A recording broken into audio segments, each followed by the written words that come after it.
Monster സീരീസിലെ episode 4ന്റെ എക്സ്പ്ലനേഷനാണ് ഈ video. ഇതിനു മുന്നേ ഉള്ള എപ്പിസോഡ്സിന്റെ എല്ലാം ലിങ്ക് ഞാൻ ഡിസ്ക്രിപ്ഷനിൽ കൊടുത്തേക്കാം. എപ്പിസോഡിന്റെ തുടക്കത്തിൽ തന്നെ യങ്ജോയും നമ്മുടെ ചീഫ് ഓഫീസറിന്റെ മോനായ ഹാൻഡോയും പിന്നെ കുറച്ച് പയ്യന്മാരും കൂടെ ഒരു ബൈക്കിൽ എങ്ങോട്ടോ പോകുന്നതാണ് കാണിക്കുന്നത്. അവർ തമ്മിൽ പ്രശ്നങ്ങൾ ഉണ്ടാവുന്നതിന് മുന്നേ, അതായത് പാസ്റ്റിൽ നടന്ന കാര്യമാണ് ഇപ്പോൾ കാണിക്കുന്നത്. പണ്ട് അവർ സുഹൃത്തുക്കളായിരുന്നു. യങ്ജോ ഒരു കത്തി കാണിച്ച് ഇതുപോലെയൊന്ന് കൂടെയുള്ളത് നമ്മുടെ സ്വയരക്ഷയ്ക്ക് സഹായകമാകും എന്ന് പറഞ്ഞു.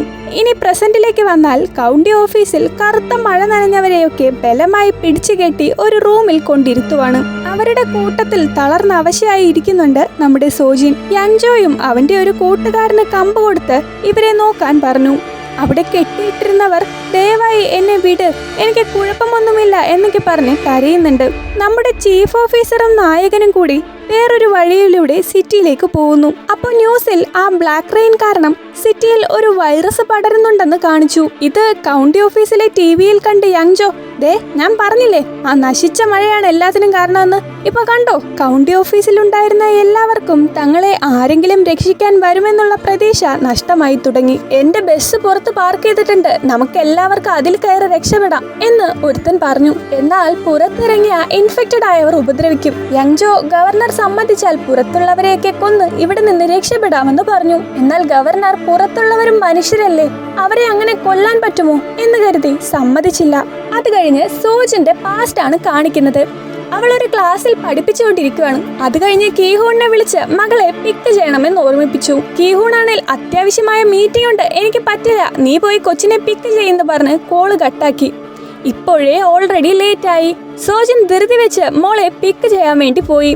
കൊച്ചാണേൽ ബസ്സിൽ നിന്നിറങ്ങി അച്ഛനെയും അമ്മയും കാണാത്തോണ്ട് അവിടെ നിന്ന് നടന്നു. കയ്യില് അച്ഛന്റെ ബർത്ത്ഡേ ഗിഫ്റ്റും പിടിച്ച് അവള് റോഡ് ക്രോസ് ചെയ്യാൻ തുടങ്ങി. ഇത് ദൂരെ നിന്ന് വരുന്ന സോജിൻ കണ്ടു. സിഗ്നല് റെഡ് ലൈറ്റ് ആവാൻ പോകുന്നത് കണ്ട് സോജിൻ സീറ്റ് ബെൽറ്റ് വേഗത്തിൽ അൺലോക്ക് ചെയ്യാൻ നോക്കി. കൊച്ചാണേൽ റോഡിന്റെ പകുതി വരെ എത്തിയിട്ടേ ഉണ്ടായിരുന്നുള്ളൂ. നിർഭാഗ്യമെന്ന് പറഞ്ഞാൽ മതിയല്ലോ. റെഡ് ലൈറ്റ് കത്തുകയും വേഗത്തിൽ വന്ന ഒരു ട്രക്ക് കുട്ടിയെ ഇടിച്ചിടുകയും ചെയ്തു. കാറിൽ നിന്നിറങ്ങി ഓടിയ സോജിന് കുട്ടിയെ രക്ഷിക്കാൻ കഴിഞ്ഞില്ല. ആ ട്രക്ക് ഓടിച്ച ആളിനെയാണ് സോജിൻ ഇടയ്ക്കിടയ്ക്ക് ഹാലുസിനേറ്റ് ചെയ്തുകൊണ്ടിരുന്നത്. സോജിന്റെ കണ്ണ് വെള്ള നിറമായി മാറിക്കഴിഞ്ഞു. ഇതേ സമയം കീഹൂണും ചീഫും സിറ്റിക്കുള്ളിലേക്ക് കയറി. അവിടെ മുഴുവൻ കറുത്ത പുകയാൽ മൂടിയിരിക്കുന്നു. കീഹൂൺ ഇറങ്ങി ആ കറുത്ത മഴ തൊട്ടു നോക്കി. ഇത് ചെകുത്താന്റെ മഴയാണ് എന്ന് പറഞ്ഞു. ഹാസിയുക്ക് തനിക്ക് മനുഷ്യന്റെ മുഖമുള്ള ഒരു ഐസ് കിട്ടിയ കാര്യം സൂചിപ്പിച്ചു. അപ്പോ അവരെ നോക്കി ഒരു കാക്ക നിർത്താതെ കരഞ്ഞു. അവർ തിരിഞ്ഞു നോക്കിയപ്പോൾ ആകാശത്ത് ഒരു കൂട്ടം കാക്കകൾ വട്ടമിട്ട് പറക്കുന്നു. ഇവരെ കണ്ടതും കാക്കകൾ ആക്രമിക്കാൻ തുടങ്ങി. ഇരുവരും ജീവനും കൊണ്ടോടി ഒരു വീട്ടിനുള്ളിൽ കയറി. കാക്കകൾ അതുകൊണ്ടൊന്നും നിർത്തിയില്ല. അവറ്റകൾ ജനലിന്റെ ചില്ല് പൊട്ടിക്കാൻ തുടങ്ങി. ഈ കറുത്ത മഴയും കാക്കകളുമൊക്കെ സിറ്റിയിൽ പിശാച് വന്നതിന്റെ അടയാളമാണെന്ന് കീഹൂൺ ചീഫിനോട് പറഞ്ഞു.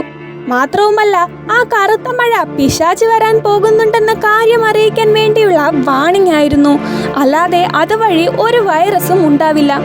നീ ആരാടാ, നിനക്കിതൊക്കെ എങ്ങനെ അറിയാമെന്ന് ചീഫ് ചോദിച്ചതും ജനലും തകർത്ത് കാക്കകൾ ഉള്ളിലേക്ക് കയറി.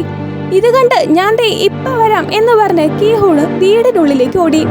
കൗണ്ടി ഓഫീസിന് പുറത്തുള്ള ഒട്ടുമിക്ക ആൾക്കാരും തമ്മിൽ തല്ലി ചത്തു വീണു. അവശേഷിച്ച ഒരു സ്ത്രീ ഓഫീസിന്റെ ചില്ലടിച്ച് പൊട്ടിക്കാൻ നോക്കുവാണ്. ഇത് കണ്ട് അകത്തുള്ളവരെല്ലാം പേടിച്ചു.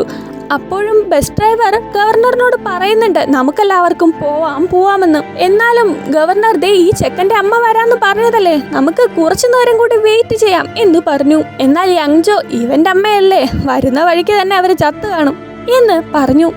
ഇതേ സമയം കീഹൂൺ കുറച്ച് പഞ്ചസാര എടുത്ത് ഒരു ടേബിളിൽ വിതറി. ശേഷം ഒരു സൈൻ വരച്ചു. എന്നിട്ട് ചീഫിനെയും വിളിച്ച് ആ ടേബിളിന്റെ താഴെ ഇരുന്നു. ഇതൊരു തരം പ്രൊട്ടക്ഷൻ പോലെ ആക്ട് ചെയ്യുന്നു. ആ കാക്കകൾ വീടിനുള്ളിൽ കയറിയിരുന്നു. എന്നാൽ ഇവരെ ഒന്നും ചെയ്യുന്നില്ല. അപ്പോഴാണ് അവിടെ രണ്ടാളുകൾ മരിച്ചു കിടക്കുന്നത് ശ്രദ്ധിക്കുന്നത്. അത് മറ്റാരുമല്ല, നമ്മുടെ യങ്ജോന്റെ അമ്മയും കാമുകനുമാണ്. ഇത് കണ്ട് ചീഫ് ഓഫീസർ അങ്ങോട്ട് പോവാൻ ശ്രമിച്ചപ്പോ കീഹൂണ് അത് തടഞ്ഞിട്ട് ഈ ടേബിളിന് പുറത്ത് അപകടമാണെന്നും ഈ മഴ പെയ്തതിന്റെ കാരണങ്ങളും അവളോട് പറഞ്ഞു. എന്നിട്ട് അവൻ ആ മോങ്കിന് കോള് ചെയ്തു. മോങ്കും ആ സ്റ്റാച്ചു കൗണ്ടി ഓഫീസിൽ തുറന്നു വെച്ചിട്ടുണ്ട്, അത് കാരണമാണ് ഇതൊക്കെ സംഭവിക്കുന്നതെന്നും പറയുന്നുണ്ട്. കീഹൂണ് ഞാൻ ജിന്യൻ സിറ്റിയിലുണ്ടെന്ന് മറുപടി കൊടുത്തു.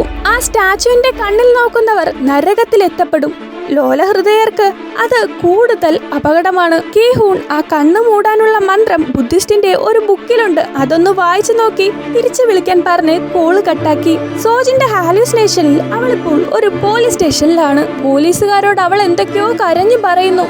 അപ്പൊ അവിടേക്ക് ഒരു ട്രക്ക് ഇടിച്ചു കയറി വന്നു. ട്രക്കിന്റെ മുന്നിൽ അവളുടെ മകൾ നിൽക്കുന്നുണ്ട്. ആ കൊച്ചിനെ കൊറിയർമാൻ എടുത്തുകൊണ്ട് പോകുന്നു. നിസ്സഹായായി നിൽക്കുവാണപ്പോ നമ്മുടെ സോജിൻ. മോഹസിന് ആ പ്രതിമയെ കുറിച്ചുള്ള വിവരങ്ങൾ ലഭിക്കുന്നു. ആ ബുദ്ധ സ്റ്റാച്യൂവിലുള്ള പിശാച് ഗ്വാൻ എന്നൊരു മോങ്ങിന്റെയാണ്. ചില തെറ്റുകൾ ചെയ്തത് കൊണ്ട് തന്നെ ശിക്ഷയായി ഗ്വാങ്ങിന്റെ തല അറുത്തുമാറ്റി.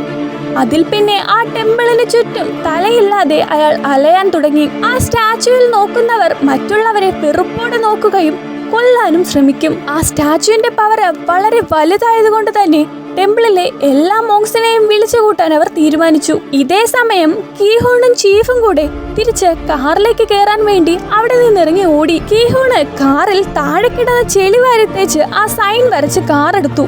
ആ സൈന് കാരണം കാക്കകൾ അവരുടെ പിന്നാലെ പോയില്ല. കീഹോണ് ചീഫിനോട് ഈ കാറിൽ നിന്ന് ഇനി ഇറങ്ങരുതെന്ന് താക്കീത് ചെയ്തു. അവർ കൗണ്ടി ഓഫീസിനെ ലക്ഷ്യം വെച്ച് പോകുന്നത് കാണിച്ചുകൊണ്ട് എപ്പിസോഡ് തീരുന്നു. See you in the next episode.